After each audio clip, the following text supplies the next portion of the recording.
Miyam aise video thagattaba yam kuirebuko changna thagapase phajana ngamdre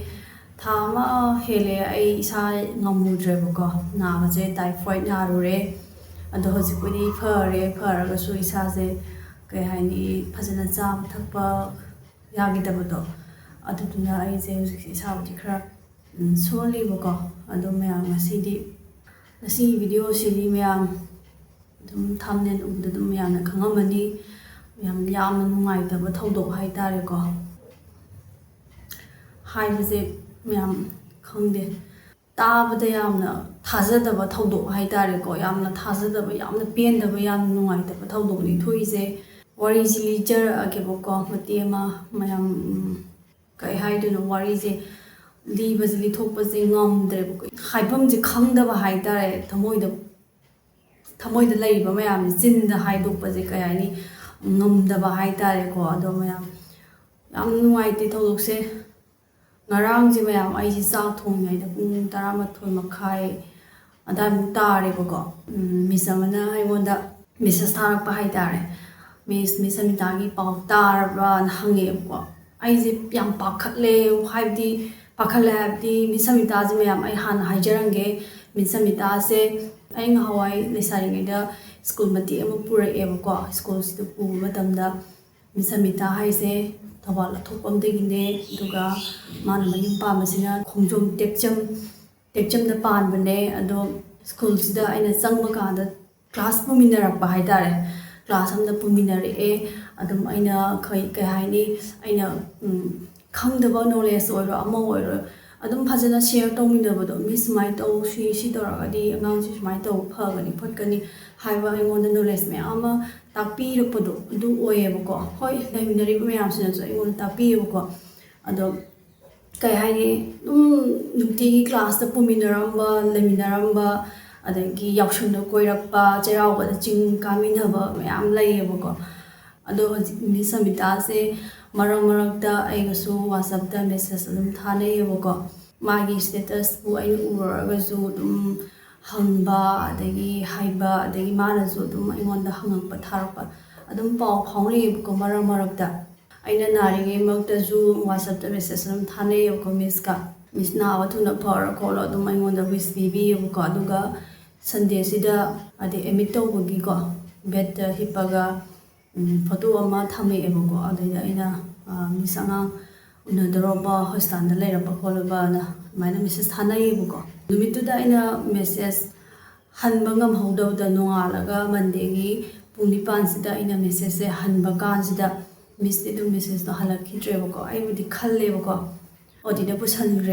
pusangrama phare machan pi bokchara janu kaina chumkhalda khanjabado soingam ya honbiganu gana khanbado adu maina khandoga layebako adu dugadi nongala phawda magi status da kainta thamakdabado ahama machan paunagi bakadati magi status da dum magi angaunabagi photo thagalebako adida aina khalle mistake kaino hanakti id photo je kainta thaglaktриजिबु kaidoba ya arjano wakhaljida khallaga layebako adida ma aina sum khanbada masa solda nuaitana phone paiba ngamdra mane su khanjaru khalluba haitare aduga ngarang aina chak thonge pung 12 makhai tarpa swaisda misamana ingonda message thare misamita gi paw tarbra misana aduga di miski wa haido ai khallebako haidi miski wa haido kaidoma tawi misamita da kaidoba ya arjano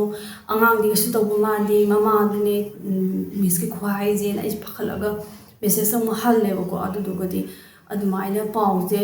haire ahingrang ahingdo laitre hairebo khanje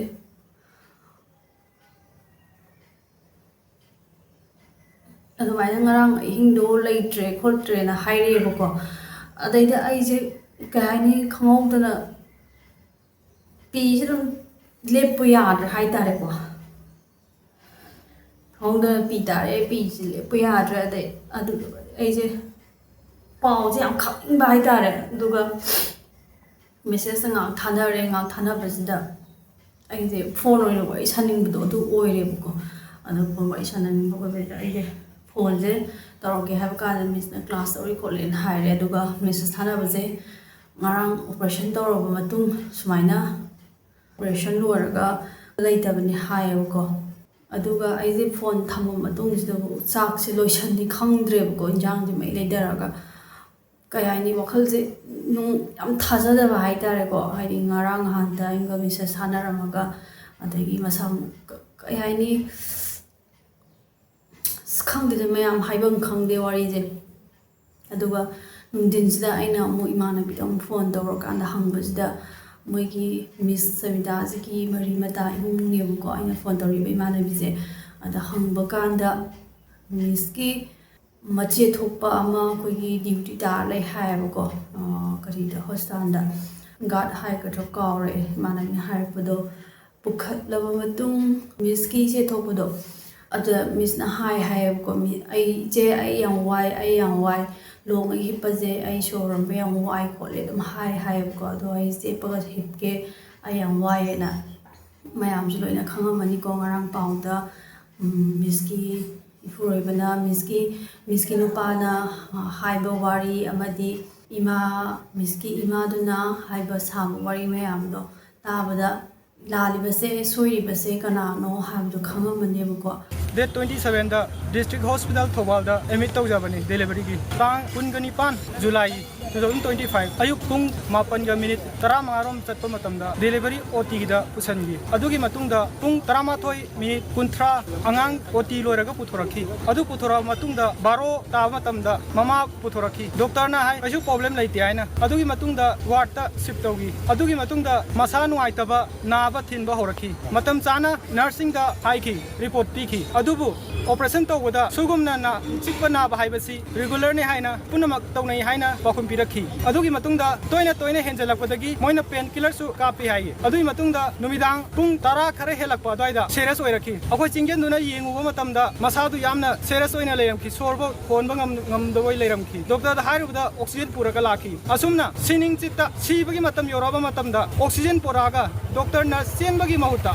ana kitang problem tholokpa matamda kitang injection biramagadi ngasi laigidreba aigi nupi khangembam samita devi tekcham mayai lekai ngasi mayam yarakta hikam bayai maram aduna makhatana asiguma problem sing asi tholakta ba mari lainaba authority singna matam chana yengshin biu haijeri Toromdaya, doctor na tuna doctor na sini na bujenge. I group ki ise test oro ye. BP test oro loire non ben loitare. Adagi hidak je moina khaido ka thaname. Sinori sim matha kini sinori makha kini na thaname moina. Thaname je tongan thaname pung tara makhai. Tara mathoi tara ko sai ro person tong mi haile. Sa ya na ba machelam ta lai binate. Moina lai ri ba pun to loire ba test tok lai de. Angang ji chi anaba je lai chi anaba je moi hai bi bi ye ba. Lai ta bani moi hairatribani lolaga thamibara kali no isagi anaba karim ta laiteba monda nungai ta bam ta laiteba aduna group ki noi test awrabani adagi noi da ko je kanagi bp gi noi test awrabani masagi pe asoi ba laitara baleba ko fasal loi ra bagi do ai hale adai som de haida ra paida ima wai ko lu ko lai me ma nga tang khang na angang ani chwe ra pai ni moi doctor na hai nang khar khang hai ari ima ai khang mai pangal laitre khong oi sidare kwang sidare imai khang mai pangale mami to kola ngo kola ke ima ka pom ko no ko ni ima ke be ba ima ka cha ka ta ro ne ko la ka pi ma de ma ware ai ni sa na ba thon to mo na la san ji ko chen na ka ta ai ki sa de da cha chi yo le ta yin bi ro da chin bi ra wai ba ni mo ya chang ke ma ti ko cha na ka kwa cha na ka mo na de lai ba ni sok cha bi na sin nu pi ma de ke chu le a do ki da ka mo cha kre chang na ni chi ni a do i ang isa do ki puba ngambra ba moi na tana da mo pukala ga di e chi mai do da pukat jai di ai isa da hing moi drive ba ai ki isa ga soi ba karim ta lai mama ra u ba da ke loi ba wari kang ba ngata ni loi nai mo da lot na to mo ya ro ai isa ka ta ni lot na ta ka na toi bi da ba ki ta soi ba ni ta ka na toi bi da ba ki ta soi ba ne ai isa da ja lu bi ma tan da ne ai na ne ꯑꯗꯣ ꯌꯥꯝꯅ ꯅꯨꯡꯉꯥꯏꯇꯦ ꯁꯨꯃꯥꯏꯅ ꯇꯧꯕꯁꯦ ꯀꯌꯥꯅꯤ ꯃꯅꯨꯡ ꯃꯇꯝ ꯆꯥꯅ ꯆꯠꯈꯤꯕꯗꯨꯅ ꯅꯨꯡꯉꯥꯏꯇꯦ ꯍꯥꯏꯔꯒꯁꯨ ꯑꯃꯔꯣꯝꯗ ꯐꯕ꯭ꯔꯥ ꯈꯜꯂꯦ ꯑꯗꯨꯒ ꯁꯨꯃꯥꯏꯅ ꯃꯇꯝ ꯆꯥꯗꯅ ꯑꯉꯥꯡ ꯃꯌꯥꯝꯗ ꯂꯩꯇꯕꯅꯤ ꯍꯥꯏꯕꯁꯦ ꯁꯤ ꯌꯥꯝ ꯅꯨꯡꯉꯥꯏꯇꯦꯕꯀꯣ ꯑꯄꯤꯛꯏꯕ ꯃꯆꯥ ꯍꯨꯟꯗꯣꯛꯑꯝꯃꯒ ꯃꯃꯥꯗꯣ ꯆꯠꯈꯤꯕꯁꯦ ꯑꯩꯁꯨ ꯉꯥꯏ ꯃꯤꯁꯨ ꯉꯥꯏ ꯀꯅꯥꯝꯇ ꯅꯨꯡꯉꯥꯏꯅꯕ ꯅꯠꯇꯦ ꯅꯍꯥꯟꯋꯥꯏ ꯁ꯭ꯀꯨꯜꯗ ꯄꯨꯟꯃꯤꯟꯅꯔꯛꯄ ꯑꯗꯨꯒ ꯆꯤꯡ ꯀꯥꯃꯤꯟꯅꯔꯛꯄ ꯌꯥꯎꯁꯪꯗ ꯀꯣꯏꯕ ꯂꯥꯛꯄ ꯑꯗꯒꯤ ꯈꯪꯗꯦ ꯑꯩꯒꯤ ꯂꯨꯍꯣꯡꯕꯁꯨ ꯌꯥꯎꯕꯤꯔꯛꯑꯦꯕꯀꯣ ꯑꯩꯒꯤ ꯂꯨꯍꯣꯡꯕꯗꯤꯀꯣ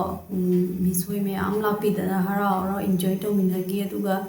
ꯃꯤꯁꯀꯤ ꯂꯨꯍꯣꯡꯕꯗꯤ ꯌꯥꯎꯗꯦ ꯑꯗꯨꯒ ꯍꯩꯖꯤꯡꯄꯣꯠꯇꯤ ꯑꯩ ꯌꯥꯎꯔꯤꯕꯀꯣ ꯍꯩꯖꯤꯡꯄꯣꯠꯀꯤ ꯐꯣꯇꯣꯁꯨ ꯍꯥꯞꯆꯔꯛꯀꯦ ꯌꯥꯝ ꯅꯨꯡꯉꯥꯏꯇꯦ ꯃꯇꯝ ꯈꯔ ꯂꯣꯏꯅꯔꯛꯄꯗꯣ ꯈꯜꯂꯨꯕꯗ ꯌꯥꯝ ꯅꯨꯡꯉꯥꯏꯇꯦ ꯈꯪꯗꯦ ꯃꯌꯥꯝ ꯌꯥꯝ ꯅꯨꯡꯉꯥꯏꯇꯦꯀꯣ ꯃꯌꯥꯝ ꯁꯨꯃꯥꯏꯅ ꯊꯣꯛꯄꯁꯦ ꯀꯅꯥꯝꯇꯗ ꯊꯣꯛꯇꯕꯁꯨ ꯑꯣꯏꯁꯅꯨ